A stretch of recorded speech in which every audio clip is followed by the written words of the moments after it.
사무엘하 계속 보겠습니다.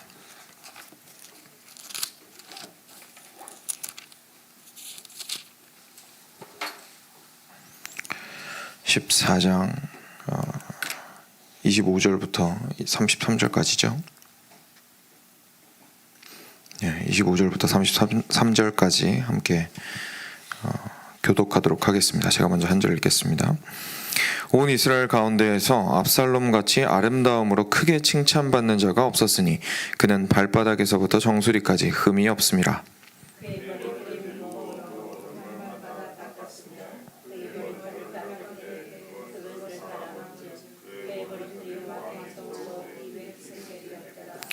압살롬이 아들 셋과 딸 하나를 낳았는데 딸의 이름은 다말이라. 그의 얼굴이 아름다운 여자더라.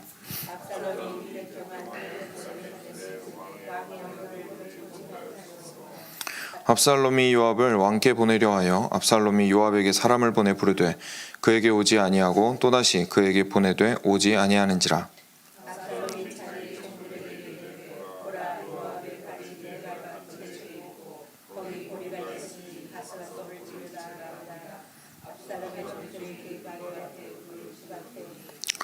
요압이 일어나 압살롬의 집으로 가서 그에게 이르되 어찌하여 내 종들이 내 밭에 불을 질렀느냐 하니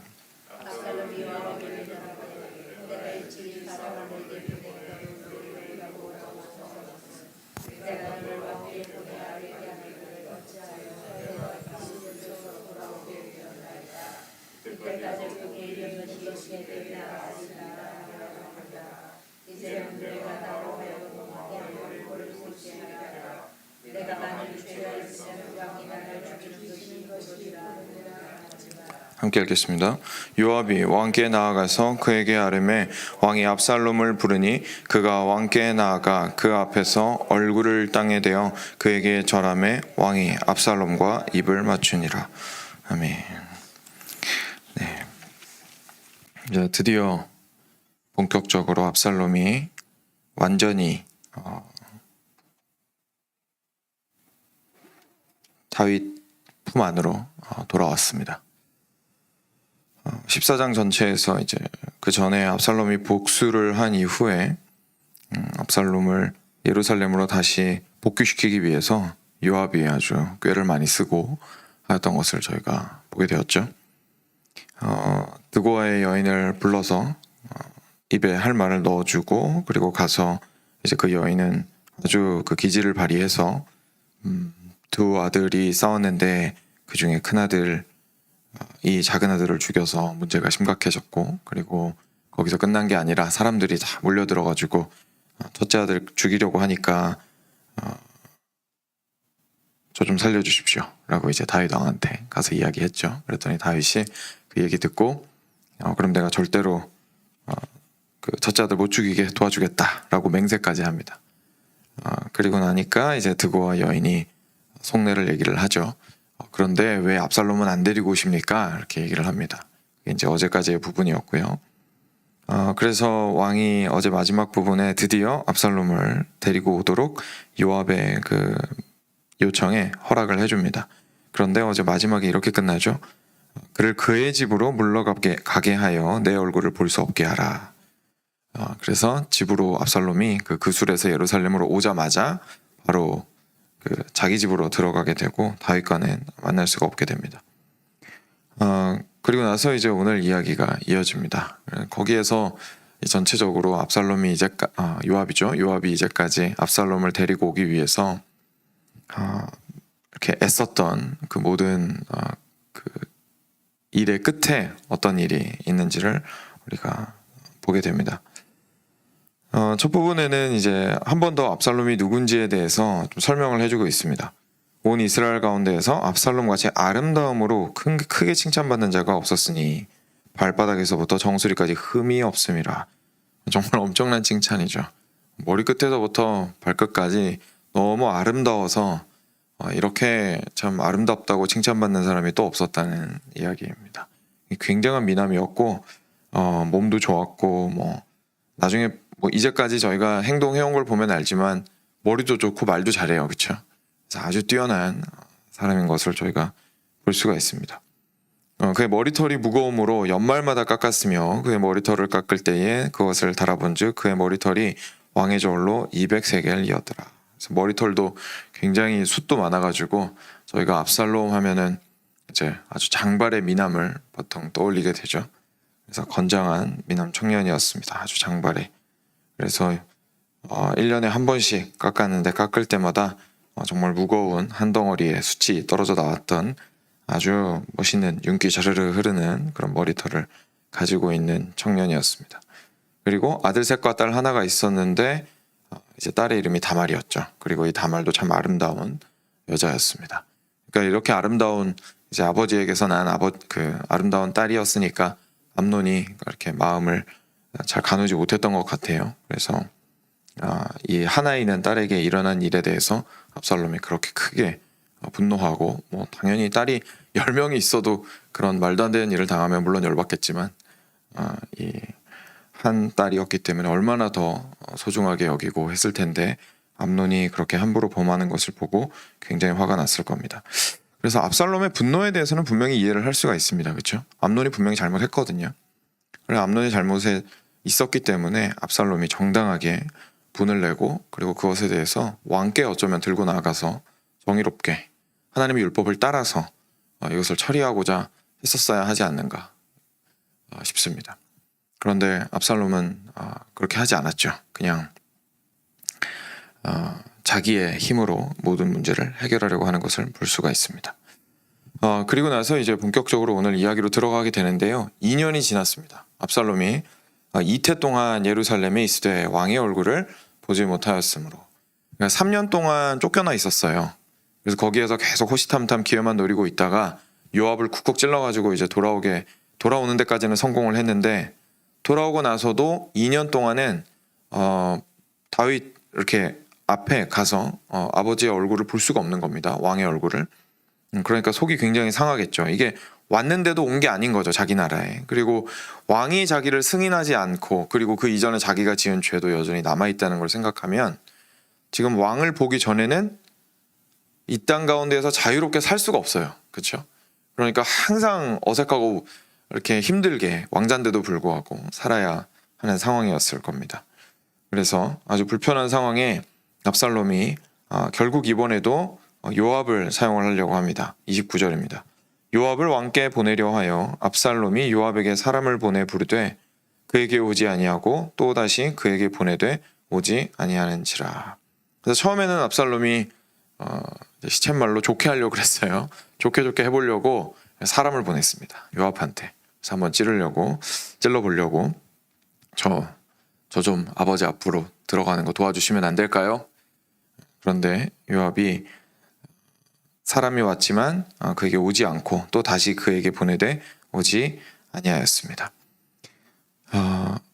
그러니까 소식을 아예 들을 수가 없는 거죠. 요압이 뭐라고 하는지에 대해서. 그래서 압살롬이 이번에는 좋게 안 하고 이제 정말로 자기가 이제까지 해왔던 대로 자기 머리를 쓰기 시작합니다. 어떻게 하냐면 자기 종들한테 오라고 해서 30절입니다. 보라, 요압의 밭이 내 밭 근처에 있고 거기 보리가 있으니 가서 불을 질러라 하니라. 압살롬의 종들이 가서 그 밭에 불을 질렀더라. 가서 이렇게 들쑤셔 놓으라고 얘기를 한 거죠. 어차피 밭이 옆에 있으니까 가서 확 그냥 갖다가 불 질러버려라. 그러면은 내 말을 들어줄 것이다. 그래서 종들이 가서 불을 질렀습니다. 아니나 다를까 31절에 요압이 일어나 압살롬의 집으로 가서 직접 왔어요. 요압이 압살롬한테까지 직접 일어나서 와서는 말합니다. 그에게 이르되 어찌하여 너의 종들이 내 밭에 불을 질렀느냐. 아니 지금 정신이 있는 거냐 없는 거냐. 지금 이 보리밭에 곡식이 잘 크고 있는데 도대체 불 왜 지른 거냐. 이렇게 따졌습니다. 그때 이제 압살롬이 요압한테 하고 싶은 말을 합니다. 내가 일찍이 사람을 너에게 보내 너를 이리로 오라고 청한 것은 내가 너를 왕께 보내 아뢰게 하기를 어찌하여 내가 그 술에서 돌아오게 되었나이까 라고 묻게 하려고 한 것입니다. 라고 이야기한 거죠. 지금 요압한테 계속 사람을 보냈던 이유는 지금 저한테 와서 제 얘기를 좀 들어달라는 거였습니다. 제가 도대체 그 술에서 이곳에 온 이유가 무엇입니까? 라고 다 우리 아버지한테 가서 말 좀 전해주세요. 라는 거죠. 그 술에서 여기 돌아온 게 아무 소용이 없습니다. 이때까지 거기에 있는 것이 내게 나았으리이다. 지금 5년이 지났는데 뭐 5년째 그러니까 거기 있으나 여기 있으나 별반 다를 바 없습니다 이 얘기죠. 그쪽에서 5년 있었어도 뭐 별반 다를 바 없었겠습니다라고 이야기하는 겁니다. 지금 이 2년 동안 아무 일도 있지 않았습니다. 이제는 네가 나로 하여금 왕의 얼굴을 볼 수 있게 하라. 내가 만일 죄가 있으면 왕이 나를 죽이시는 것이 옳으니라 하는지라. 그래서 요압한테 아주 강하게 이야기합니다. 내가 나로 하여금 왕의 얼굴을 볼 수 있게 하라. 이 일을 성사시켜라. 이 만남을 반드시 주선해내라 라고 아주 강하게 푸시하는 것을 저희가 볼 수가 있습니다. 그리고 저희가 그 압살롬에 대해서 쭉 읽으면서 느끼는 거지만 마지막 말은 아무리 봐도 빈말인 것 같아요. 그죠? 내가 반일 죄가 있으면 왕이 나를 죽이시는 것이 옳으니라. 이건 정말 빈말인 것 같아요. 그냥 한번 이렇게 뭐랄까요. 자신이 얼마나 심각한 상황인지에 대해서 그냥 진지하게 한번 분위기 잡는 거죠. 그래서 지금 자신이 관심이 있는 거는 절대로 자기 죄가 어떻게 심판받고 이런 문제가 아니라 왕의 오케이를 따내는 게 지금 제일 중요하거든요. 그래야 그 다음 스텝들을 이어갈 수 있으니까. 그래서 요압이 왕께 나아가서 그에게 아뢰매 마지막 절입니다. 왕이 압살롬을 부르니 그가 왕께 나아가 그 앞에서 얼굴을 땅에 대어 그에게 절하매 왕이 압살롬과 입을 맞추니라 고 이야기합니다. 요압이 왕께 나아가서 이제 왕한테 그 압살롬한테 받은 부탁을 들어줍니다. 말을 전하죠. 그랬더니 왕이 또 요압 얘기는 잘 들어요. 그래서 그래 당신이 그렇게 이야기한다면 압살롬 부르십시오. 압살롬이 왔습니다.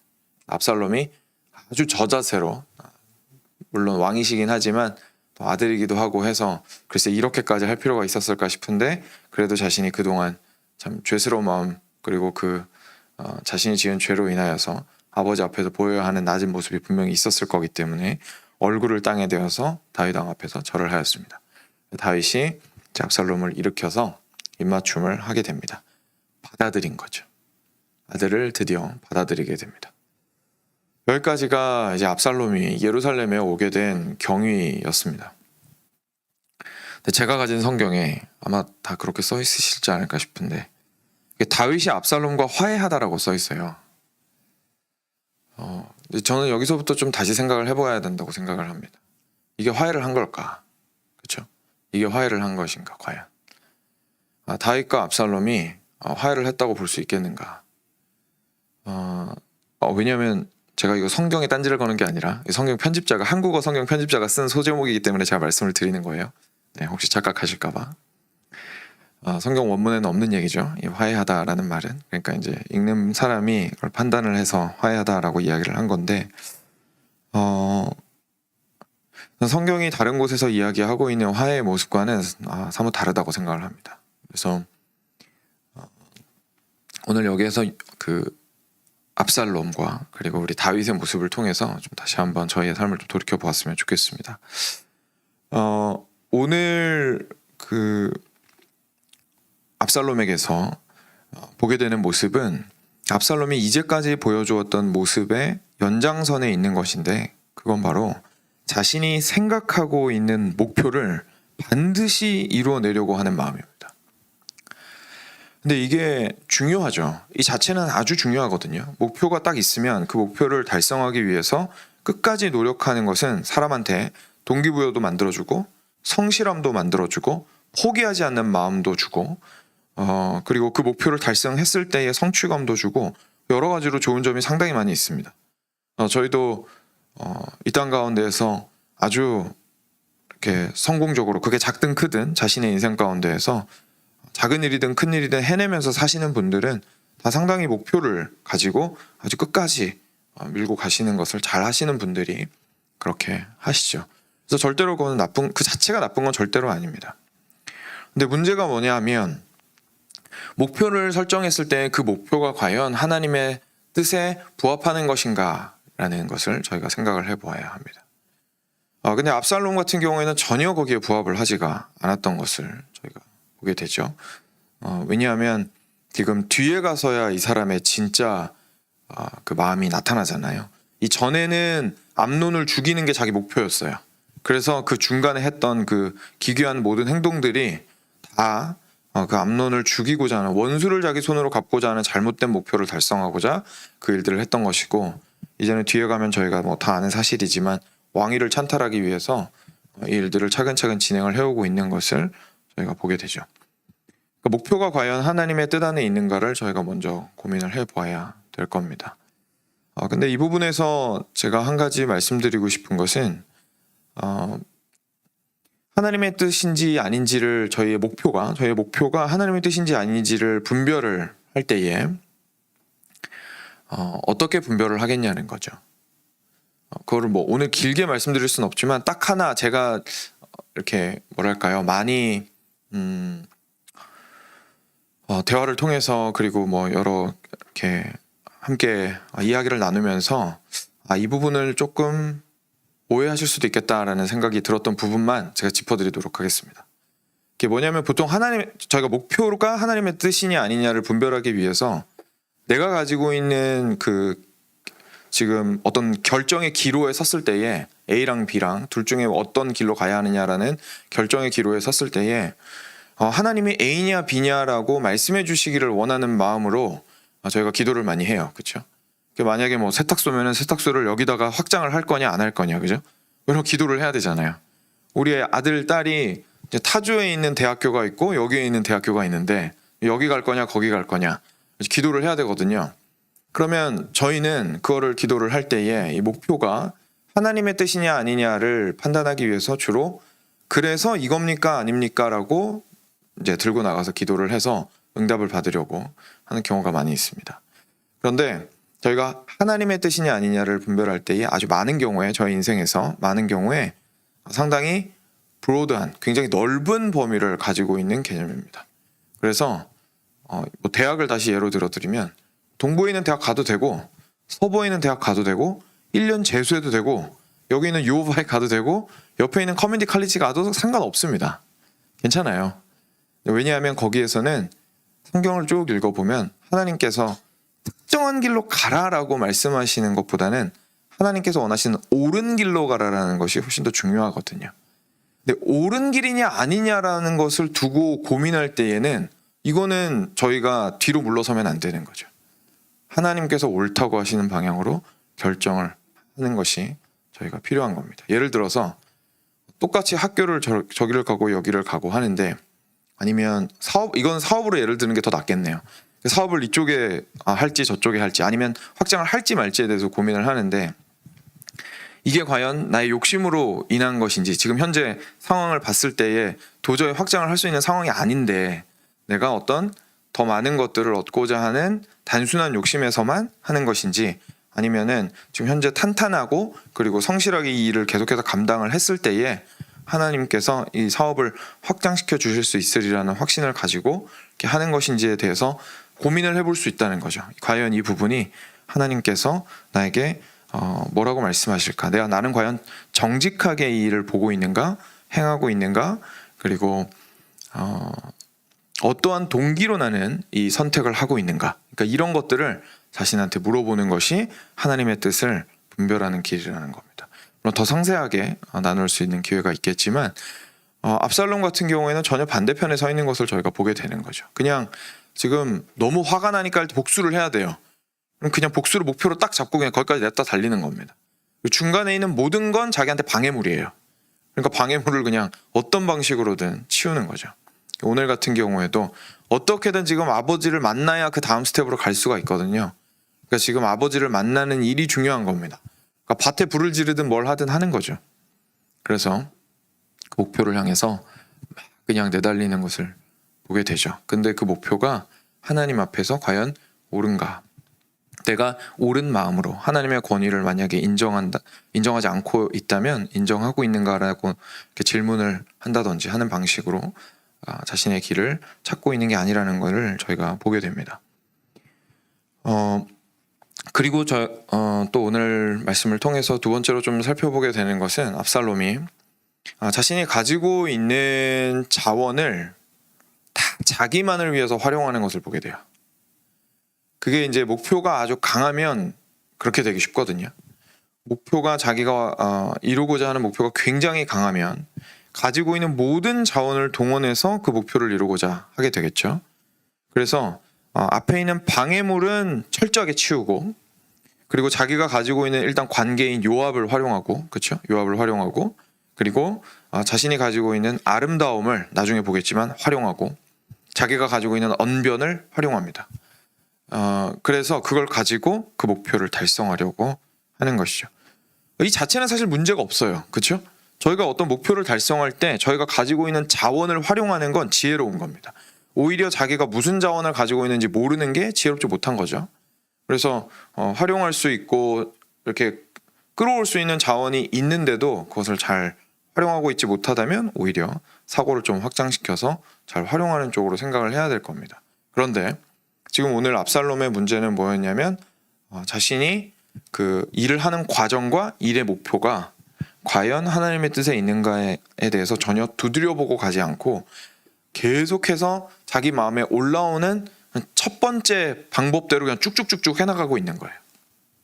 점검해보거나 묵상해보거나 두드려보거나 하나님 앞에 내어놓거나 절대로 그런 일이 없는 거죠. 그러니까 다윗은 기억나시죠? 항상 하나님 앞에 가서 제가 올라가도 되겠습니까? 질문했던 사람입니다.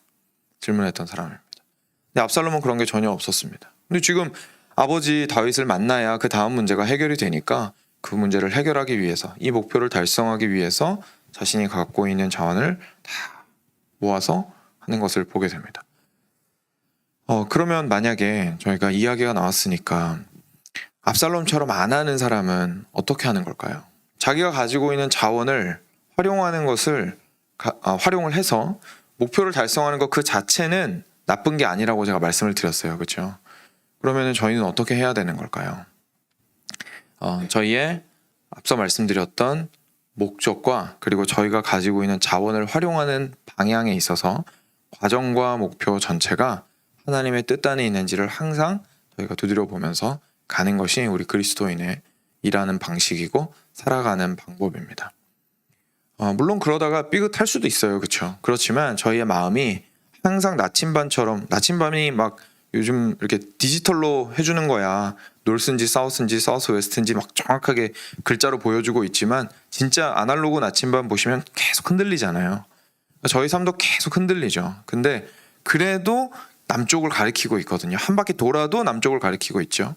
사실 그게 중요한 겁니다. 그러니까 막 잘못했다라는 것 자체에 너무 그렇게 정죄하거나 제가 스트레스를 드리는 게 아니라 지속적으로 우리가 흔들린다라는 사실을 인정을 하고 매 순간순간 과연 이 과정이 하나님을 향하고 있고 올바르게 내가 선택을 하고 가고 있는 것인가라는 것에 대해서 질문할 수 있는 마음이 있어야 한다는 겁니다.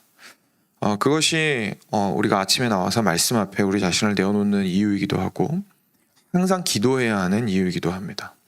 말씀과 기도 가운데에서 우리가 하는 것은 결국 지속적으로 흔들리는 우리의 마음을 하나님께로 향하게 하는 것이죠. 제가 이런 이야기를 저희 아버지한테 들은 적이 있어요. 다른 사람한테 다른 사람의 상황에 대해서 지나치게 예민한 이제 마음을 가지고 있어서 그리고 그 예민한 것을 가지고 그 사람이 미워지는 거죠. 이제 그냥 무던하게 제가 받아들이면 되는데 예민하게 그 상황을 받아들이고 해석해서 너무 스트레스를 받고 심지어 이제 미운 마음이 생기는 거예요. 그런데 저희 아버지가 그런 얘기를 해주셨어요. 그런 예민한 마음을 무엇을 위하여 사용할지가 훨씬 더 중요하다. 지금 자기 자신의 높아짐을 위해서 저 사람이 미운 이유가 결국은 나의 오름에서 벗어났기 때문에 지금 미워한 거잖아요. 근데 그 예민함을 활용해서 다른 사람을 사랑할 수 있기 때문에 예민함 자체는 그래도 잘 활용할 수 있는 너의 자원이고 그 예민함을 가지고 다른 사람을 미워하지 말고 다른 사람의 필요를 채워줄 수 있도록 해라. 예민하면 다른 사람의 필요가 잘 보인다. 그런 말씀을 해주신 적이 있어요. 저한테는 상당한 이 전환점이었습니다. 생각의 전환점이었습니다. 가지고 있는 저희를 고통스럽게 하는 것들이 있거든요. 저희들이 가지고 있는. 근데 대부분 동전의 양면입니다. 대부분 동전의 양면이에요. 자신이 고집이 굉장히 있다면 그 고집은 좋은 면으로 해석하면 해야 되는 일에 대해서 아주 우직하게 끝까지 물고 나갈 수 있는 힘이 있다는 뜻이기도 하거든요. 항상 동전의 양면입니다. 근데 문제는 자기를 괴롭히고 있는 그 어려움들과 그 과정 속에서 해나가는 데 있어서 항상 자기를 좀 힘들게 하는 자신의 약점이나 단점들이 어떻게 무엇을 하나님의 뜻 가운데서 행할 수 사람을 사랑하는 건 하나님의 뜻이죠. 그래서 어떻게 하면 하나님을 사랑하기 위하여 활용할 것인가? 어떻게 하면 교회를 사랑하기 위하여 활용할 것인가? 어떻게 하면 하나님을 사랑하기 위하여 하나님께서 주신 나의 성격을 활용할 것인가? 나의 자원을, 관계를 활용할 것인가에 대해서 저희가 고민할 필요가 있다라는 얘기입니다. 그래서 제가 예전에 그런 말씀을 드렸던 거예요. 그리스도인은 그냥 단순히 인생 가운데 어수룩하게 사는 사람이 아니다라는 말씀을 드렸던 이유가 여기에 있습니다. 마치 아무런 자원도 필요 없이 그냥 혼자서 하나님과 기도하면서 해결해야 되는 사람처럼 저희가 이제까지 혹시나 살아왔다면 그게 아니라 하나님께서 주신 모든 것들을 은혜로 생각하고 어떻게 선용할 것인가를 고민해야 됩니다. 머리가 되게 아파요. 죄악된 세상에서 선용하는 게 굉장히 어려우니까요. 그리고 그것을 선용하려고 하는 저도 죄악되니까 굉장히 어렵습니다. 그렇지만 그것이 하나님께서 하나님의 나라를 세워가게 하시는 방향입니다. 그래서 우리 교회도 하나님의 나라로서 만들어져 나가는 과정에 여러 복잡함들이 있을 수 있겠죠. 근데 그 복잡함은 사실 당연히 존재하는 것들입니다. 그래서 그 안에서 어떻게 말씀 중심으로 저희가 잘 두드려 가면서 하나님이 원하시는 뜻대로 최선을 다해서 갈 수 있을까를 고민을 해야 될 것입니다. 네, 오늘 아침 말씀을 통하여서 저희가 압살롬과 다윗을 좀 보게 되었습니다. 그래서 제가 특별히 저희 삶 가운데에서 과연 압살롬과 같이 내가 목표만 잡고 그냥 이 목표가 선한지 그른지에 대해서는 전혀 판단하지도 않고 달려왔던 것들이 있다면 주님 앞에 솔직하게 좀 내려놓으시고 자백하시고 회개하시면 좋겠고요. 그리고 지금 현재 결정하는 상황 가운데 있다면 하나님 아버지께서 도와주심으로 이 목표가 선한지를 잘 알게 하시고 나의 과정과 방법들이 주께서 원하시는 방법으로 이루어지는 것인지에 대해서 깨닫게 하여 주십시오라고 이 시간 함께 말씀을 놓고 개인적인 기도들을 먼저 드리겠습니다. 기도하겠습니다.